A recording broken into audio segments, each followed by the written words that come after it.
دستورنا القرآن وديننا الإسلام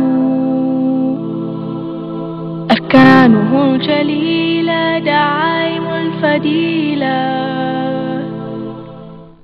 وَلَقَدْ يَسَّرْنَا الْقُرْآنَ لِلذِّكْرِ فَهَلْ مِن مُّدَّكِرٍ، اور بے شک ہم نے آسان کیا قرآن نصیحت کو، پھر ہے کوئی نصیحت پکڑنے والا؟ Our guide is the Quran, our religion is Islam. 5 noble pillars upholding what is virtuous. To make the testimony is the base of the faith, and the fast and the prayer, the pilgrimage and charity. الحمدللہ رب العالمین والصلاة والسلام علی سید المرسلین وعلی آلہ وصحبہ وذریاتہ اجمعین۔ سورۃ العنکبوت قرآن مجید کی 29ویں سورت ہے، اور عنکبوت کا مطلب تو مکڑی ہے۔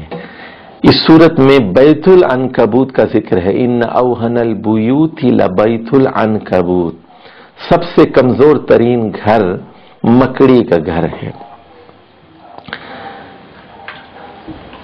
69 آیات پر مشتمل یہ بھی ایک مکی صورت ہے، اور اس کے 8 پیراگراف ہیں۔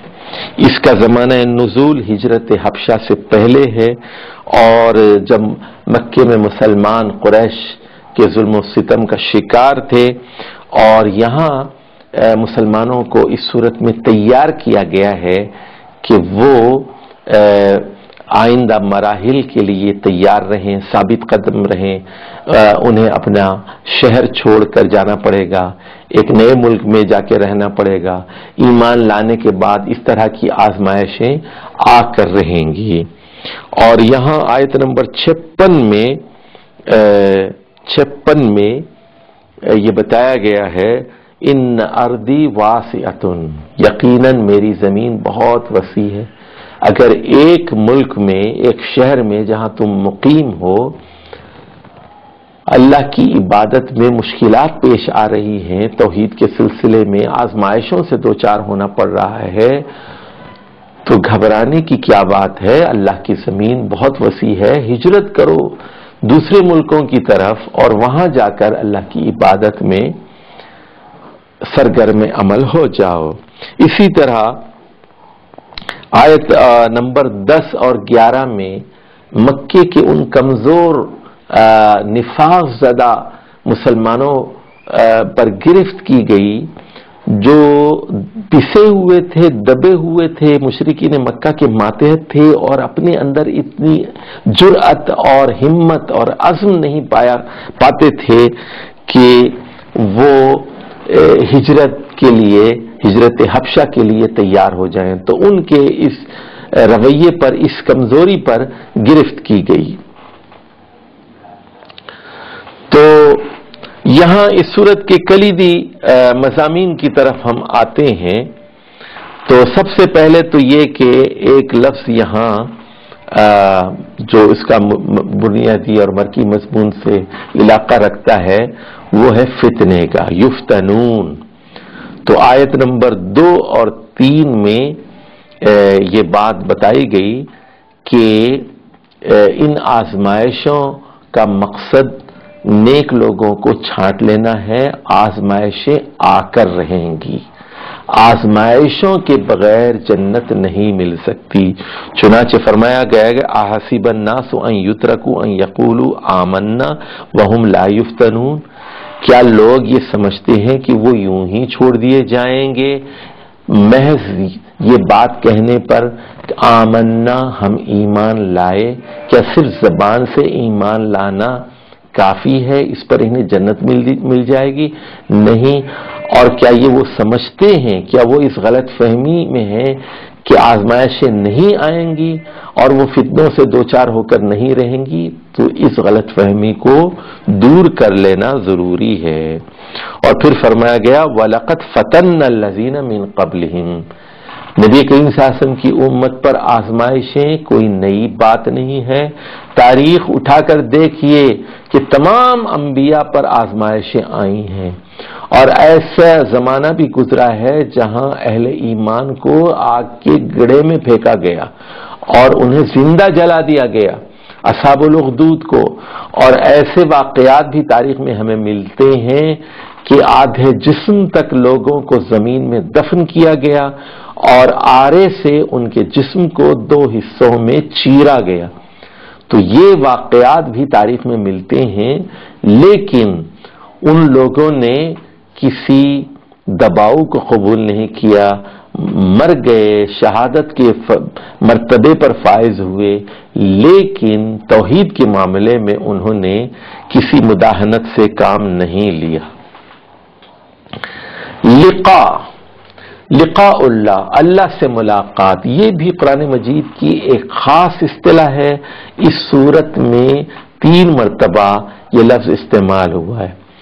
قریش مکہ اگرچہ کہ حضرت ابراہیم کی اولاد میں سے تھے اور حضرت اسماعیل کے دین کی کچھ باقیات ان میں تھیں، لیکن نماز مسخ ہو چکی تھی، حج کے مراسم بہت حد تک بگڑ چکے تھے، اور آخرت کا تصور بھی دھندلا چکا تھا. تو وہ ان میں سے بعض سوڈو انٹلیکچوئلز، نام نہاد دانشور ایسے تھے جو یہ کہتے تھے کہ ہماری ہڈیاں جب بوسیدہ ہو چکی ہوں گی اور جسم گل سڑ چکا ہو چکا ہوگا تو ہم کیسے دوبارہ زندہ کیے جائیں گے. تو اسی لیے یہاں لقاء اللہ کا لفظ بار بار استعمال ہوا ہے. آیت نمبر 5 میں کہا گیا من کان یرجو لقاء اللہ فإن اجل اللہ لآت. جو شخص اللہ سے ملاقات یعنی لقاء کی امید رکھتا ہے، یقین رکھتا ہے، تو اسے معلوم ہونا چاہیے کہ اللہ کی اجل آ کر رہے گی. ملاقات رب اور آیات الہی کا انکار کرنے والوں کو عذاب علیم کا مژدہ سنایا گیا. چنانچہ آیت نمبر 23 میں کہا گیا والذین کفروا بآیات اللہ ولقائہ، جن لوگوں نے اللہ کی آیات کا انکار کیا اور اللہ کی ملاقات کا انکار کیا، یعنی آخرت کا انکار کیا، اولئک یئسوا من رحمتی واولئک لهم عذاب علیم، یہی وہ لوگ ہیں جو میری رحمت سے مایوس ہو چکے ہیں، یعنی قیامت کے دن میں اپنی رحمت کا مظاہرہ کروں گا.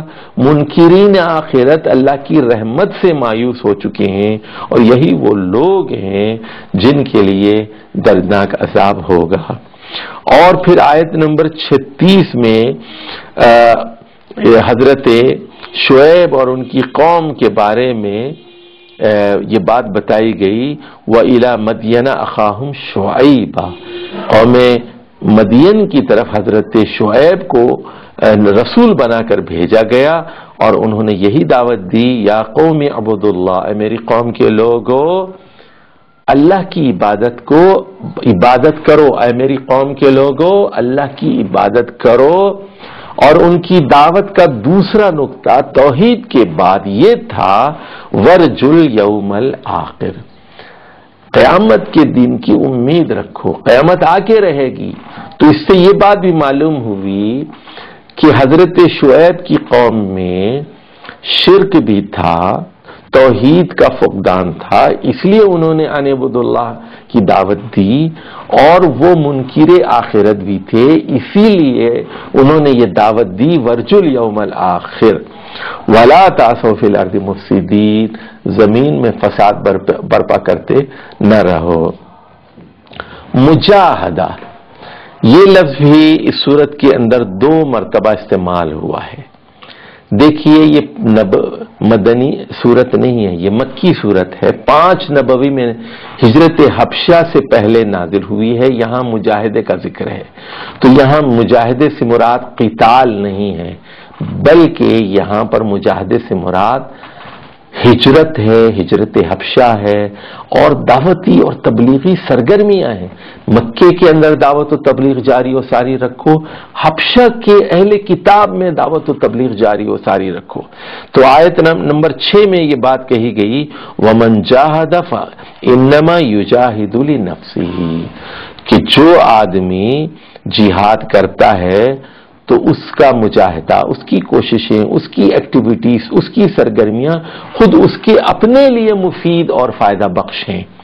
دوسری بات جو بتائی گئی آیت نمبر 69 میں، آخری آیت میں یہ بات بتائی گئی، وَالَّذِينَ جَاهَدُوا فِينَا لَنَهْدِيَنَّهُمْ سُبُلَنَا، جو لوگ ہماری راہ میں کوشش کرتے رہیں گے، مجاہدہ کرتے رہیں گے، ان کو ہم راستے دکھاتے رہیں گے۔ اور یہاں اس بات کا اشارہ ہے کہ ہجرت حبشہ یہ پہلی منزل ہے، ہجرت حبشہ کے بعد ہجرت مدینہ کی منزل آئے گی۔ سبل کا لفظ استعمال ہوا ہے، لَنَهْدِيَنَّهُمْ سُبُلَنَا، جو لوگ ہماری راہ میں سرگرم عمل رہیں گے ہم انہیں مسلسل اپنے نئے راستے دکھاتے رہیں گے۔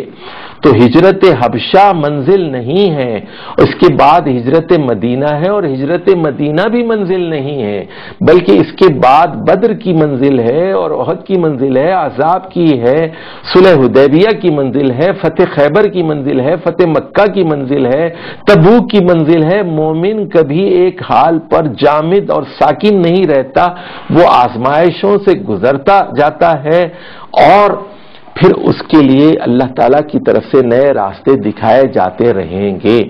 اور نبی کریم صلی اللہ علیہ وسلم کے بعد پھر ایران کی فتوحات ہیں، عراق کی ہیں، شام کی ہیں، افریقہ کی فتوحات ہیں، مصر اور لیبیا، تونس، الجیریا، مراکش، اور معاملہ یہیں پر ختم نہیں ہوتا، آگے اسپین کی منزل ہے، پیرس اور فرانس کی منزل ہے، اور پھر مشرق میں معاملہ ایران پر رکتا نہیں، آذربائیجان ہے، افغانستان ہے، پاکستان ہے، ہندوستان ہے، چین تک اور کاشغر تک ہماری منزلیں ہیں، اور یہ اسلام دنیا میں پھیلنے کے لیے آیا ہے، ملیشیا اور انڈونیشیا تک مشرق میں، اور مغرب میں، افریقہ اور یورپ تک پھیلنے اور ساری دنیا میں پھیلنے کے لیے آیا ہے۔ اس لیے فرمایا کہ وَالَّذِينَ جَاهَدُوا فِينَا لَنَهْدِيَنَّهُمْ سُبُلَنَا، جو لوگ ہمارے راستے میں، فینا ہمارے لیے، اور فینا کی بلاغت بڑی عجیب ہے، ہمارے لیے، ہم میں جو لوگ جو کوشش کرتے رہیں گے ہم انہیں اپنے راستے دکھاتے رہیں گے۔